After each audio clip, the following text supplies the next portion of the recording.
Today on Dr. Phil. Kayla Phillips says she was stopped after buying a $2,500 handbag. I felt like a criminal. You believe this was racial profiling? Absolutely. The cop pulled up behind us and he reached for his gun. I'm like, sir, we're actors. We're not criminals. I said, are you doing this because we're black? A couple seconds later, he was handcuffing Dennis. You stop me, handcuff me, you better, by God, have a good reason. Let's do it. Have a good show, everybody. Here we go. I hate to see people suffering, and you've heard long enough. Stand by, Dr. Phil. I'm going to get you the help that you need. In 5, 4, This is going to be a changing day in your life. Go, Dr. Phil.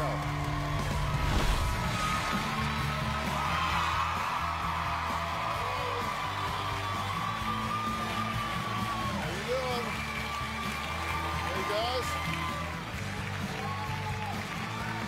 Thank you very much. Thank you very much. Well, here's a question. Do you clutch your bag or grab your wallet when you see someone whose skin might be darker than yours? Or who is dressed a little too urban for your comfort? Do you look sideways at fellow flyers who appear to be of a different descent if you're on an airline? Well, it's all about two words today that many argue are behind the most humiliating and outrageous headlines in the news recently. We're talking about racial profiling. Now, I bet if I ask everyone in the audience and viewers at home who are watching and tweeting right now what they think of this term, I might get the politically correct response. It shouldn't happen. But is that how you really feel? Or do you secretly profile on a daily basis? All I know is some very high-profile stores are under fire right now for incidents involving shoppers of a certain race. Take a look. Some are calling it the shop and frisk scandal. Two giant names in upscale retail, both rocked by allegations of racial profiling. African-American shoppers being treated with suspicion. Treated like shoplifters, they say, because of their skin color. This 19-year-old college student was stopped outside the store minutes after buying an expensive belt. And this 21-year-old woman was detained after she bought a $2,500 handbag. I felt like a criminal. Hollywood actor Robert Brown bought a $1,300 watch inside the iconic Macy's store. After he made the purchase, he says he was surrounded by undercover cops. All I kept hearing was, it's a fake card, you're going to jail. The allegations are echoes of Oprah Winfrey's recent run-in at an upscale boutique in Switzerland. She says she was the victim of racial profiling when a shop clerk refused to show her a $38,000 Tom Ford handbag. You should be able to go in a store looking like whatever you look like and say, I'd like to see this. After the George Zimmerman verdict, President Obama referred to the shopping while black phenomenon. There are very few African-American men in this country who haven't had the experience of being followed when they were shopping in a department store. That includes me. We have viewers on Polycom who can't wait to weigh in, and Twitter is on fire with comments already, and we just started the show. If you'd like to join the discussion, you can tweet me now at Dr. Phil, #race. But first, 22-year-old Kayla's story made national headlines after she was accused by 4 plainclothes officers who approached her outside of a high-end department store in New York City. Take a look. Consumers are reconsidering where to swipe their cards after a series of complaints from shoppers that they've been racially profiled. 21-year-old nursing student Kayla Phillips says she was stopped after buying a $2,500 handbag from Barney's. I was embarrassed, humiliated. I felt like a criminal. Shoppers were detained without merit. All tell similar stories. All are African American. This photo shows some prominent civil rights leaders questioning Barney's New York CEO Mark Lee. No individual should go through the unacceptable experiences described by Trayon Christian and Kayla Phillips in recent media reports. Rapper Jay-Z is caught up in the controversy as well. He has a clothing line set to debut at Barney's next month. Some shoppers are now calling on him to pull the line. New York State's Attorney General is investigating the allegations of racial profiling at Barney's. Well, here's more of what Kayla has to say. Racial profiling does exist. I went through it. That had to be the most embarrassing low point in my life. When I was in the store, everything was pretty normal. I bought the Celine bag. I left Barney's. I headed toward 59th and Lexington, where I took the 4 train to head back to Brooklyn. 2 undercover officers approached me. One grabbed me by my hand. 2 other undercover officers came across, blocked my entrance, blocked the exit. They started to interrogate me. How can I afford the bag I was wearing, which was a Chanel bag? I told them that it was my mom's bag. The undercover officer asked me, how did I purchase my Barney's bag? And I told her I used my debit card. She then asked me to see it. I pulled out my temporary card, which she told me, that's not the card you use. I then looked down, that was the wrong one. The first thought in my head was Barney's had to have sent them after me. At this point, I'm feeling very scared.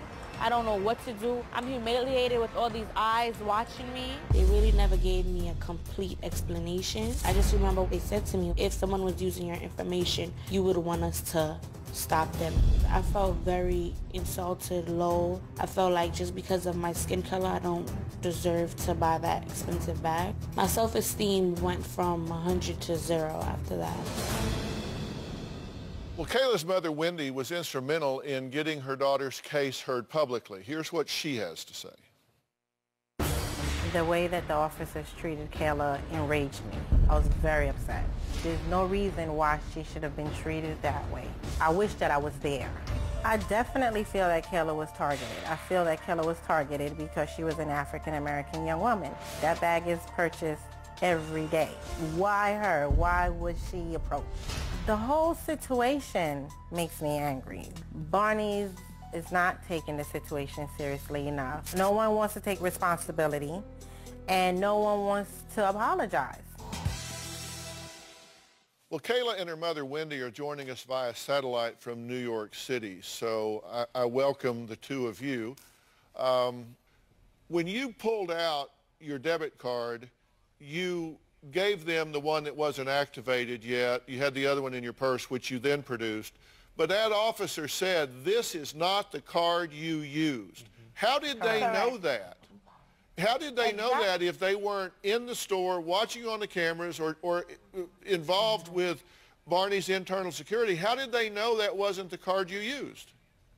Exactly. That's what I want to know, Dr. Phil, because, you know, I didn't see any of those 4 undercover officers in Barney's with me or around me while I was making my purchase. All right, Wendy, you called security at Barney's. Were they apologetic? Did they know anything about it? What was their attitude?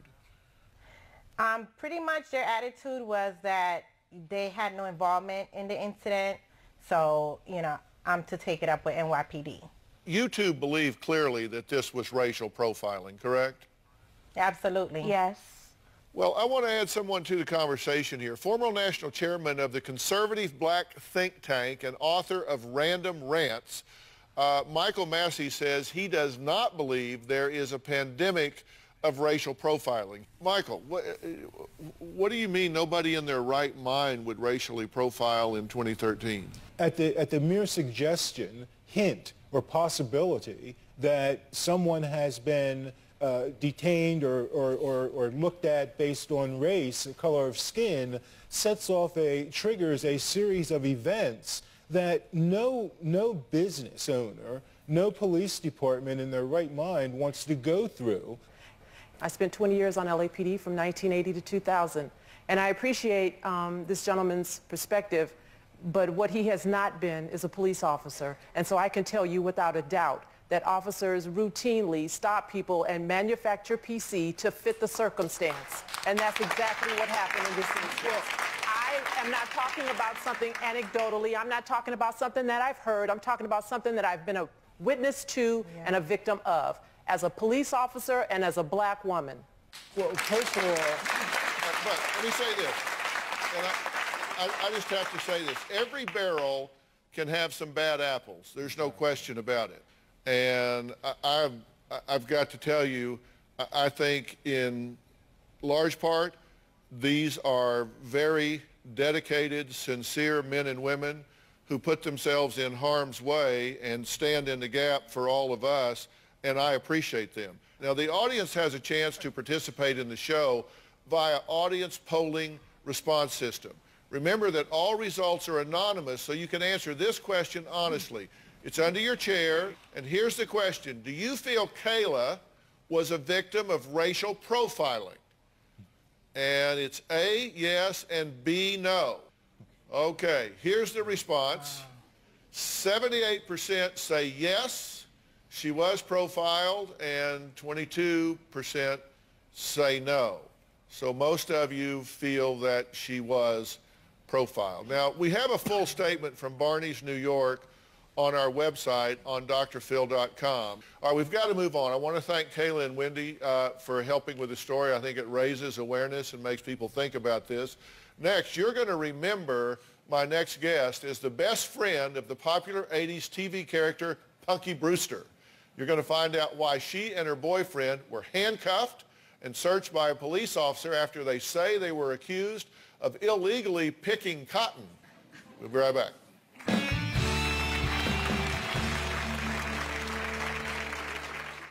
Next thing I know, I see the cop pull up. He opened up my bag and he said, "Come here, this is marijuana right here." And I was like, "That's not marijuana, that's a tea bag." He reached for his gun and told me to get back in the car. I threw my hands up in the air and was like, whoa.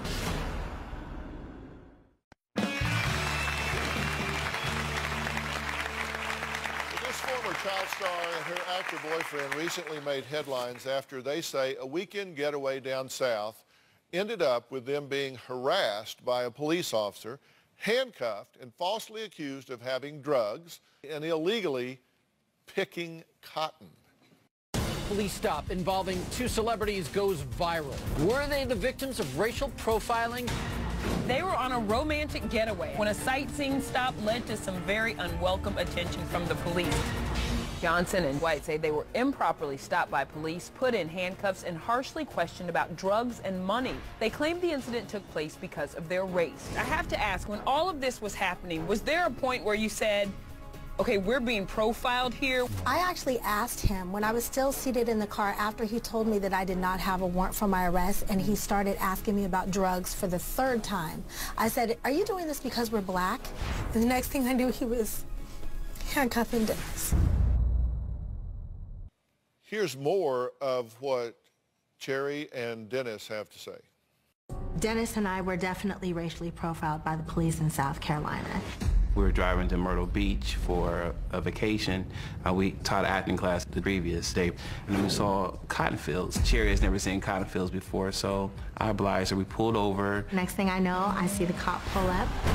I walked up to the officer and I said, "Hey, I just wanted to pull over and take some pictures." Well, he reached for his gun and told me to get back in the car. I threw my hands up in the air and was like, whoa. Told us to sit in the car. He checked my license. He came back, pulled me out the car. He left me, went and talked to her. I said, "Excuse me, are you doing this because we're black?" It was like that look that your father gives you when you know that you've done something wrong. That was the look he gave me for asking the question. Moments later, I saw him putting on gloves and he was handcuffing Dennis. I'm like, "Why are you handcuffing me?" He said, "Because I can." So he pulled her out the car. He said, "What's your probable cause?" He said, "You might have a dead body in the car." I'm like, "Sir, we're actors, we're not criminals." I asked, "Why are you handcuffing me?" He told me, "I'm handcuffing you for my safety." At that point, I didn't have any rights. I felt emasculated because I couldn't protect her. I think that when he initially stopped us, he was hoping to find something, and when he didn't, he was trying to trip us up so that he could justify the predicament he put us in, but to no avail. He said, "Oh, I can arrest you guys for trespassing and petty larceny." Like, petty larceny? You guys stole cotton? Like, we didn't steal any cotton. He opened up my bag and he said, "Come here, this is marijuana right here." And I was like, "That's not marijuana, that's a tea bag." So he's like, "Well, I have ways of testing it." I was like, "Well, do as you will." So he smells it and he said, "Oh yeah, it is tea." I'm like, duh. He tried to provoke us to the very end. I put my hand up so that he could unhandcuff my right arm, and he got right in my personal space in my face and stared at me. I was upset, angry, and hurt. I felt totally helpless. We were on the side of the road for about an hour in handcuffs, so we were definitely guilty until proven innocent. Okay, well, I'm glad y'all are here. I wish we were talking about something different. But Me too. I'm glad you're here. And it scares me that you guys are in the middle of nowhere and somebody is stopping you. Well, they didn't even stop you. You were stopped and taking pictures and looking around, right? Yeah, we stopped because my oil light came on a rental car, and she's never seen cotton. So I grew up in North Carolina, so like I've seen it all the time. So we went to take pictures, and we stopped. We was there for about 5 to 7 minutes, walking back to the car. The cop pulled up behind us, and he reached for his gun. And she put her hands up. We got in the car. He started asking us questions, you know, where are we going, where are we from? He asked me, how do I know her? How long have we been dating? You know, and it was just, I feel like he was trying to bait me to do something unnecessary. But I was very respectful because I knew we didn't do anything wrong. We went back to the car, took her driver's license, came back and said she had a warrant for her arrest. And I told him, I don't have a warrant for my arrest. I've never done anything wrong. He went back to his car. He came back and said, you don't have a warrant for your arrest. I looked at him and said, I know. And then he asked me to get out of the car. He took me in the front of the car, and he started asking me, well, do you have marijuana? Because if you do, I'll write you a citation, and I'll let you go. I said, no, I don't have drugs. Then he went on to ask me if I had cocaine. Then he asked me if I had crack. And he asked me if I had any other sort of drugs. And I said, no, sir, I might have a Midol. I don't have anything else. He told me I could go back and get in the car. And that's when everything turned for the worse. I looked at him and I said, sir, can I ask you a question? And he said, yes. I said, I come from a cop family. My aunt's a cop. My uncle's a cop. My little brother's a police officer. I don't understand why you're doing this. Are you doing this because we're black? He tapped on the window and walked in the back of the car. I turned around and looked, and he was putting on black leather gloves. A couple seconds later, he was handcuffing Dennis. It was hard for me because, I mean, I'm black. I'm a young black male. I've been racially profiled before, but it was a different story in this situation because I felt responsible for her. I can just tell you from a psychological perspective, the last thing you want to do is challenge the authority of someone that has authority and a gun. Yes. Discretion's the better part of valor. Yeah. Trust me, you did exactly the right thing. But all right, we got to take a quick break. Dennis says he does feel emasculated as a result of his alleged racial profiling experience, but we're going to talk to one critic who claims Dennis and Cherry were not racially profiled. They do not understand what is involved in police work. We'll be right back.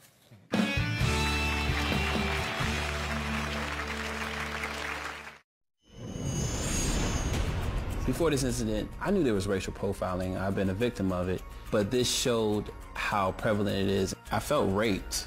I've never been raped, but I felt violated. I was powerless, and there was nothing I could do.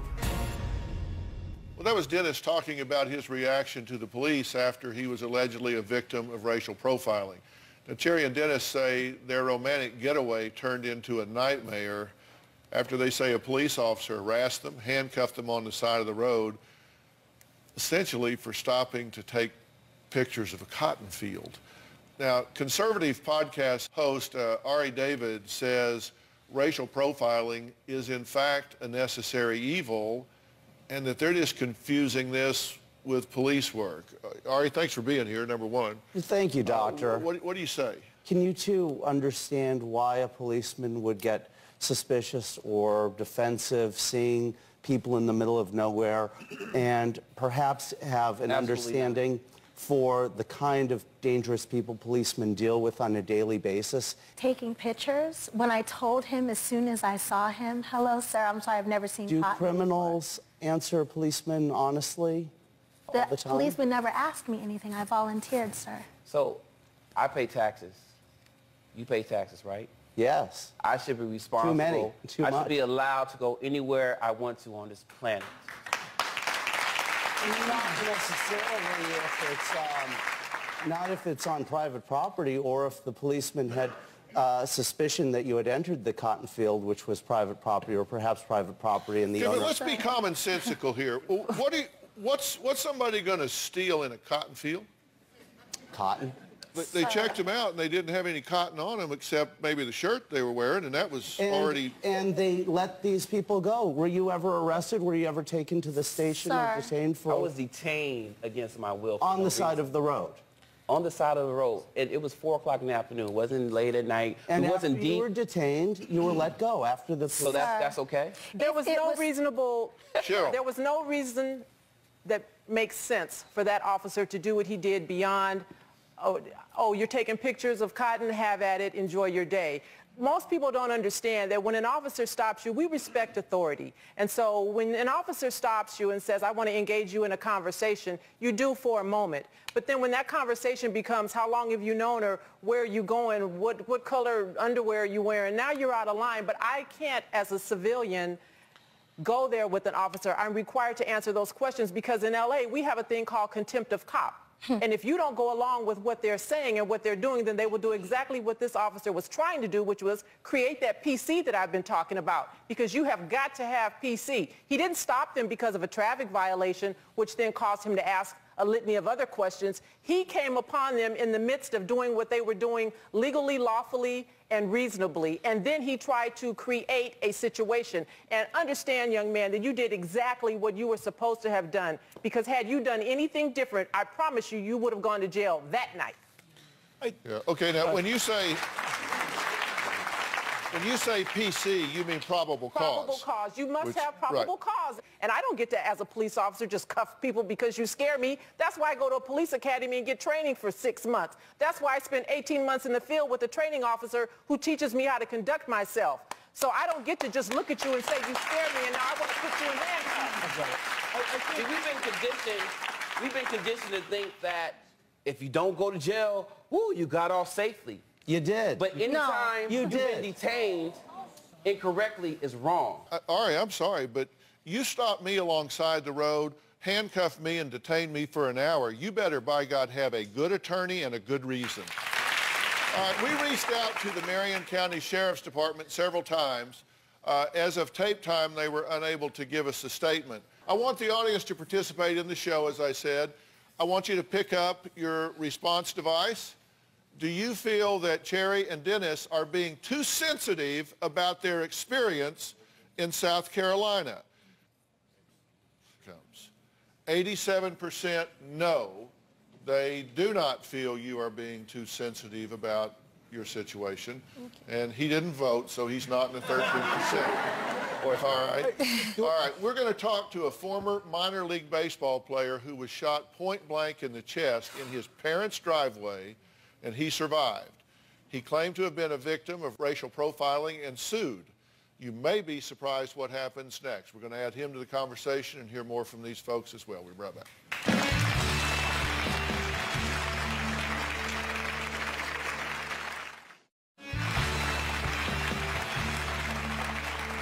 Robbie planned to follow in his father's famous footsteps and become a Major League Baseball player until a bullet fired from a police officer's gun ripped through his chest and destroyed his dream.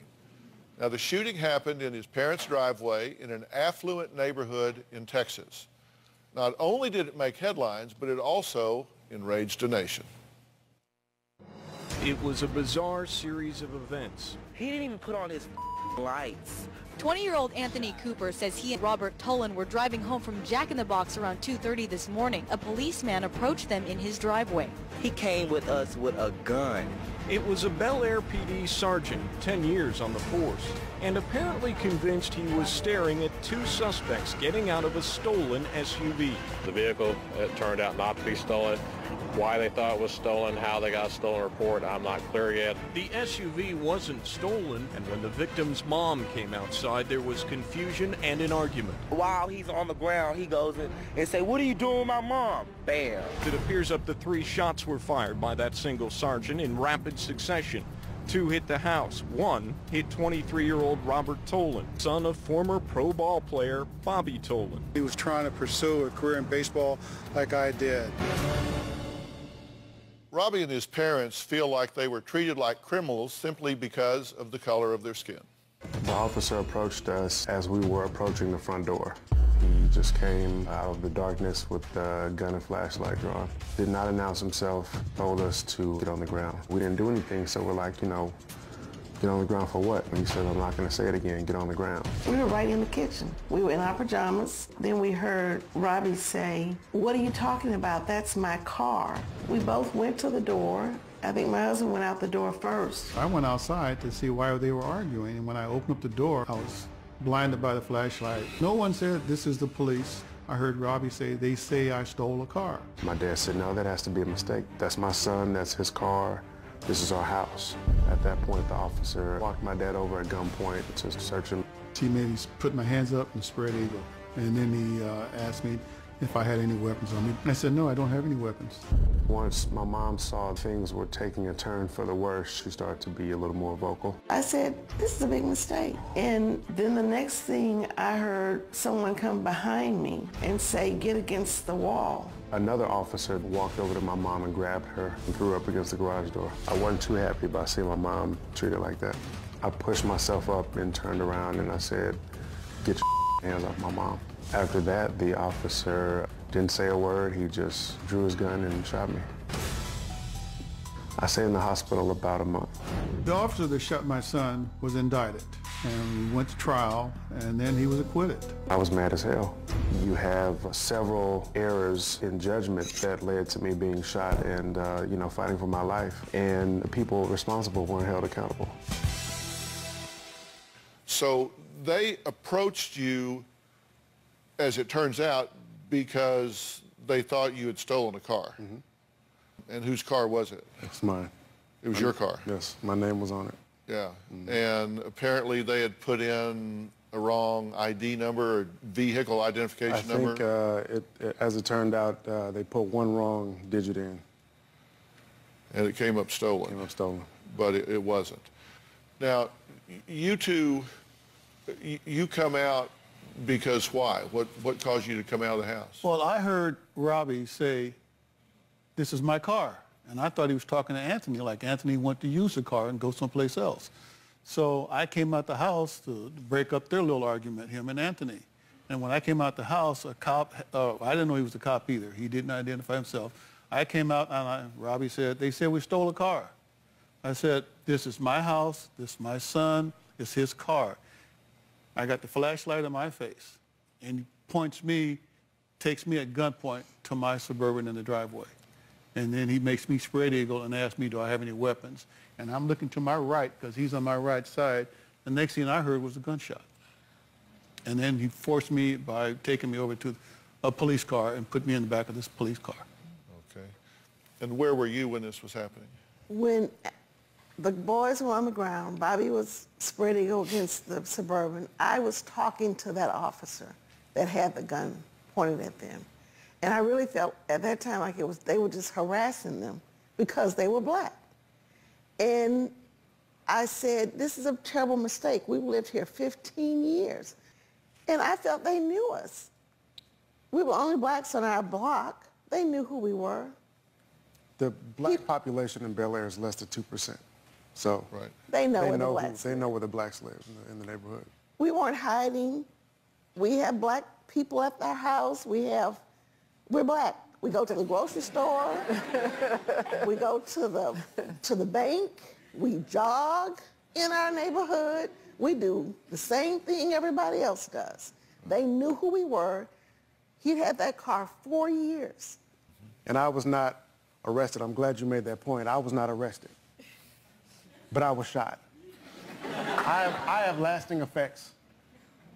And for you to tell me to get over it, it's I'm insulting. not telling you to get over it. I'm speaking. You were shot. You told them to get over it. They weren't shot. You said you would get over it and move on. It doesn't matter to the degree of racial profiling. Racial profiling is racial profiling. The comments you made are ignorant and insulting. I don't think you're racially profiled. You don't think I'm racially profiled. Robbie is not only carrying the bullet lodged in his liver to this day because they can't remove it because it's just too high risk. He's also carrying anxiety and anger. That's not a good combination. We're going to talk about this and more when we come back.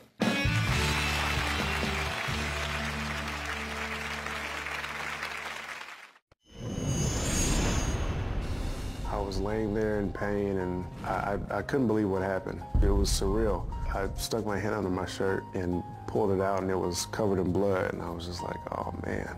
I just knew I was going to die. It's been 5 years since Robbie was shot in the chest by a police officer, leaving him with a collapsed lung and a bullet lodged in his liver. The family says they are still fighting for justice after losing 2 court cases against the police department for racial profiling.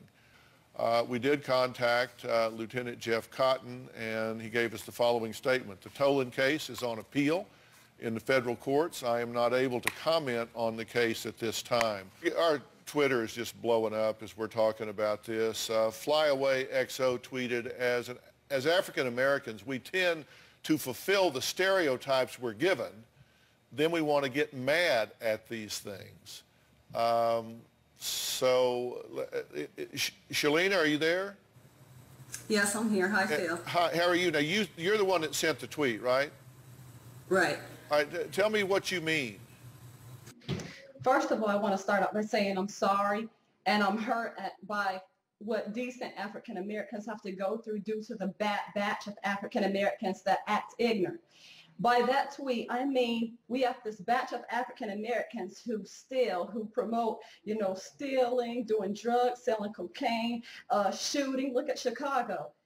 And that becomes the face of our whole community, unfortunately. And then you got people like Sherry and her husband and this young man who got shot for no reason, who carried themselves decently, having to, reap what these ignorant African Americans sow. And that's what I mean. We need a change. We need a makeover as African Americans. And that's my take on that. All right. Thank you, Shalina. We really appreciate your comment. Is it possible that this was just really bad police work? It's bad training, Dr. Phil, because we have police officers in our family that's related to us. And they told us, I believe there was like 5 different steps they have to go before they use deadly force. He went right to deadly force. He had a taser. At least taser my son, don't try to kill him. Right. And then they take his cell phone and stuff and run a background check on him. And they know this after they found out the vehicle was stolen. The audience has a chance to participate in the show via an audience polling response system. Now remember that all results are anonymous, so answer this question honestly. Do you feel Robbie was a victim of racial profiling? A for yes, B for no. 74% of you say yes, 26% of you say no. It just seems to me that commonsensically, particularly if you've got training and this was a veteran police officer, you see this distinguished gentleman come out of his house in his pajamas. You see this lovely woman come out of her house. It just doesn't seem like you're in Thug Central. And I think at that point you would be looking to de-escalate the situation as opposed to throwing this woman up against the garage door. I don't know. I wasn't there, but it just seems to me like that's just really poor work. From shopping to driving to standing in your driveway, everyone has an opinion about what happened to our guest today. This show's far from over. We'll be right back.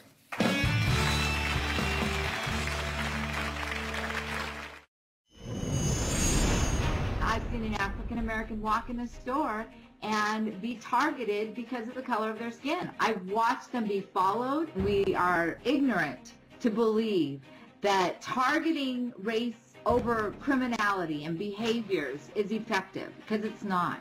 I think it should be called behavioral profiling more than racial profiling. I worked in retail many years. We were actually told to watch for rich-looking white women with extra large purses. So that's not necessarily racial profiling as much as it is behavioral profiling. My take on it is that African Americans are responsible for the racial profiling going on right now in America. I believe that if we conducted ourselves like legit Americans, like logical Americans, like Americans who had some sort of an education, maybe a lot more people would feel safe around us. Okay, as I say, we've been getting lots of tweets, and we're talking about racial profiling. Janet Pfeiffer 1 here says, stats don't lie. More crimes are committed by certain groups than others. Stop committing crimes, and the reputation improves. And we've got Healed Hearts here, says racial profiling definitely exists, although some would justify by saying it was a cop doing their job. So it's just interesting to me when you look at these.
To Heaven says racial profiling is critical in law enforcement and too often abused. We can keep going. After 9/11, I started looking at people from the Middle East differently. I hate that. I was never like that before. That's from @Tina M. Cummings.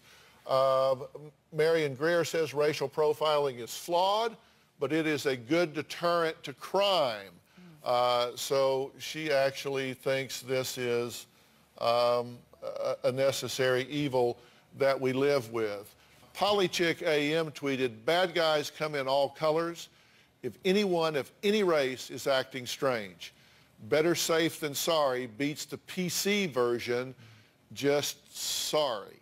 So this is Anne Marie. Anne Marie, tell me a little more about what you mean here. Crazy comes in all colors. If I were walking down a dark alley, I don't know why I would ever be doing that, and I saw you, Dr. Phil, I would assess the situation. Why is Dr. Phil in a dark alley? Is this safe for me? I probably, no offense, I would probably turn around. You can't be too safe in America 2013. Everyone has the potential of hurting you. Now you say you worked in a department store, right?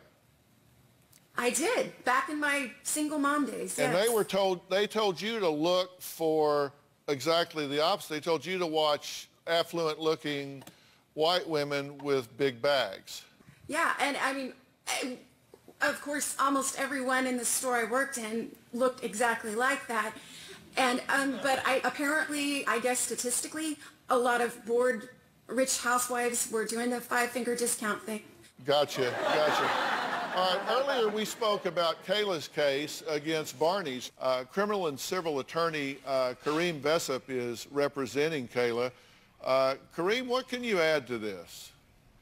The one thing I would caution people when they take a position about racial profiling is to first realize that it's all about the assumptions that people make about others. We all make assumptions, but when your behavior then is dictated by your assumptions, that's when we run into the risk of having excesses like what happened with Kayla and all of the victims that have been on the show today. And that's the concern. You know, one of the things that I'm concerned about and that I've spent time studying over the years is something that's referred to as hidden bias or implicit bias. This is a mental attitude towards a person, thing, or a group that a person holds at an unconscious level. And think about this. This is often at variance with consciously held or expressed beliefs, and it may result in unintended discrimination. So what I mean is there are people that will say, no, I don't like that, don't want bias, don't want profiling, don't want this or that. But there is a mental residue at an unconscious level that causes there to be, to treat people differently. For example, one study shows that if you were interviewing applicants for a job, white interviewers tended to sit further away from black applicants than non-black applicants. And those interviews tended to be 25% shorter. We'll be right back.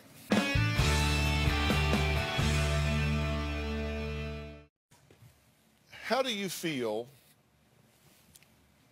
when you have been rejected in the court system twice, when you are operating a vehicle that you own lawfully on streets that you pay taxes for, going to a house where you live and you get shot? And basically, your own insurance has to pay for it. Right. And you've had no redress whatsoever from any source, correct? Right. Have you ever had an apology? No, of course not. No apology, no compensation for lost. Dr. Phil, we also, the judge that dismissed our civil case also ordered that we pay the police officer who shot him. We had to pay his court fees, almost $7,000. And you know what? And also at one point, they must have felt that they were going to lose because they had a meeting with our attorneys to have a settlement case. They wanted to settle with us and pay us money, a settlement hearing. And the amount of money that they offered, we just walked out of the room. Cherry, you and Dennis, you haven't received an apology No. either. Well, you did from the governor. From the governor, but not the from the officer or the police department. No, I couldn't even get them to call me back. Well, what we decided to do, because of the situation, we started a foundation called themorph.org, the Movement Opposing Racial Profiling and Harassment, because it's not atypical for racial profiling. A lot of people are being racially profiled. We get emails and calls all the time, so there has to be something done about this. Yeah. So we didn't plan on having this situation, but we feel like now it's responsibility to try and help and change. My ultimate goal is some kind of sensitivity training within the police departments. Yeah. I do want to thank all of my guests today. A special thanks to Cheryl Dorsey. Thank you for weighing in. Michael Massey, thank you. Ari David, thanks for being here and talking about what you've had to say. And thanks for being here, everybody. So long.